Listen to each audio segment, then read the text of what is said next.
बुलंदी देने के लिए काम कर रहे हैं। साथियों, इसी तरह गांधीनगर पहले की उसकी पहचान क्या होती थी? ये शहर सरकारी नौकरी करने वालों का, रिटायर्ड लोगों का एक प्रकार से ढीला ढाला सुस्त ऐसा एक क्षेत्र बन गया था। उसको शहर ही नहीं कह सकते। लेकिन पिछले कुछ सालों में हमने गांधीनगर की इस छवि को तेजी से बदलते हुए देखा है। अब जहां कहीं भी जाएंगे, गांधीनगर में आपको युवा दिखेंगे, नौजवान दिखेंगे, सपनों का अंबार दिखेगा। आज गांधीनगर की पहचान है IIT Gandhinagar, Gujarat national law university, national forensic science university, Raksha Shakti university, NIFT. आज गांधीनगर की पहचान है Pandit Deendayal petroleum university, Indian institute of teachers education, Dhirubhai Ambani institute of information and communication technology, national institute of design, बाइसेक। अनगिनत मैं कह सकता हूं। इतने कम समय में भारत का भाग्य गढ़ने वाले लोगों का गढ़ना, निर्माण कार्य गांधीनगर की धरती पे हो रहा है। इन संस्थानों से केवल शिक्षा के क्षेत्र में परिवर्तन नहीं आया, बल्कि इन संस्थानों के साथ साथ कंपनियों के कैंपस भी यहां आना शुरू हुए। गांधीनगर में युवाओं लिए रोजगार के अवसर बढ़े। इसी तरह गांधीनगर में महात्मा मंदिर कॉन्फ्रेंस टूरिज्म को भी बढ़ा रहा है। अब प्रोफेशनल्स, डिप्लोमेट्स, थिंकर्स और लीडर्स यहां आते हैं, कॉन्फ्रेंस करते हैं। इससे शहर को एक नई पहचान भी मिली है और एक नई दिशा भी मिली है।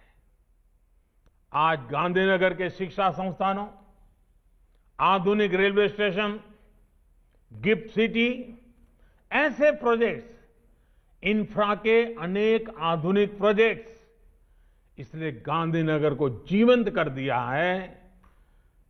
एक प्रकार से स्वप्निल शहर बना दिया है। साथियों, गांधीनगर के साथ ही अहमदाबाद में ही ऐसी अनेकों परियोजनाएं हैं जो आज शहर की पहचान बन चुकी है।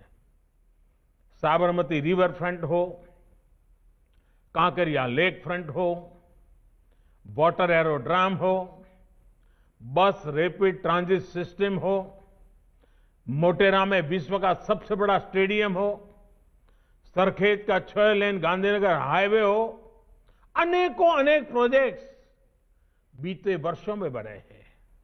एक प्रकार से अहमदाबाद की पौराणिकता को बनाए रखते हुए शहर की आधुनिकता का आवरण पहनाया जा रहा है। अहमदाबाद को भारत का पहला वर्ल्ड हेरिटेज सिटी घोषित किया गया है। अब अहमदाबाद के पास धौलेरा में नया एयरपोर्ट भी बनने वाला है।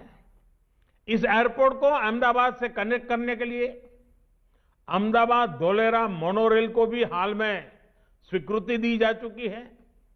इसी तरह अहमदाबाद और सूरत को देश की आर्थिक राजधानी मुंबई से जोड़ने वाली बुलेट ट्रेन पर भी काम की प्रगति पर है। साथियों, गुजरात के शहरों के साथ साथ ग्रामीण विकास में भी बीते सालों में अभूतपूर्व विकास हुआ है। विशेष रूप से गांवों में सड़क, बिजली, पानी की स्थिति में कैसे बीते 2 दशकों में सुधार आया है, वो गुजरात की विकास यात्रा का बहुत अहम अध्याय है। आज गुजरात के हर गांव में ऑल वेदर रोड कनेक्टिविटी है। जनजातीय क्षेत्रों के गांवों में भी बेहतर सड़कें हैं।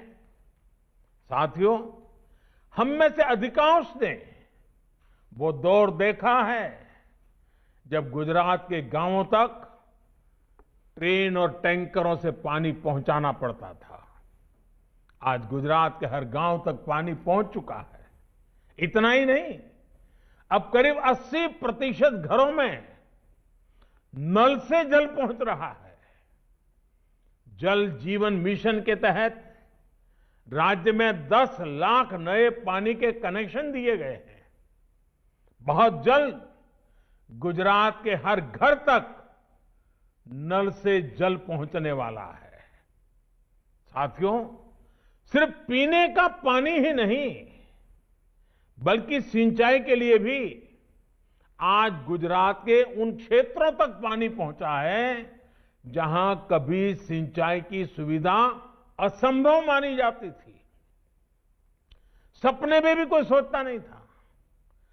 सरदार सरोवर डैम हो, सौनी योजना हो, वाटर ग्रिड्स का नेटवर्क हो, गुजरात के सूखाग्रस्त क्षेत्रों को हरित करने के लिए बहुत व्यापक काम किया गया है। मां नर्मदा का पानी अब सैकड़ों किलोमीटर दूर कच्छ तक पहुंच रहा है। माइक्रो इरिगेशन के मामले में भी गुजरात देश के अग्रणी राज्यों में शामिल है। भाइयों और बहनों, गुजरात में कभी बिजली की भी भारी समस्या रहती थी। गांवों में तो और संकट भीषण था।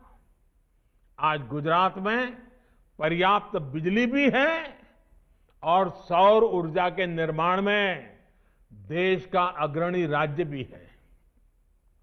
कुछ दिन पहले ही कच्छ में दुनिया के सबसे बड़े रिन्यूएबल एनर्जी के प्लांट के लिए काम शुरू हुआ है, जिसमें सोलार भी है, विंड भी है। आज किसानों तक सर्वोच्च योजना के तहत सिंचाई के लिए अलग से बिजली देने वाला गुजरात पहला राज्य बन रहा है। आरोग्य के क्षेत्र में गुजरात ने गांव-गांव में स्वास्थ्य सेवाओं को निरंतर सशक्त किया है। बीते 6 सालों में देश में स्वास्थ्य सेवा से जुड़ी योजनाएं शुरू हुई है, उनका भी लाभ गुजरात को बहुत व्यापक रूप से मिल रहा है। आयुष्मान भारत योजना के तहत गुजरात के 21 लाख लोगों को मुफ्त इलाज मिला है। सस्ती दवाइयां देने वाले 1.25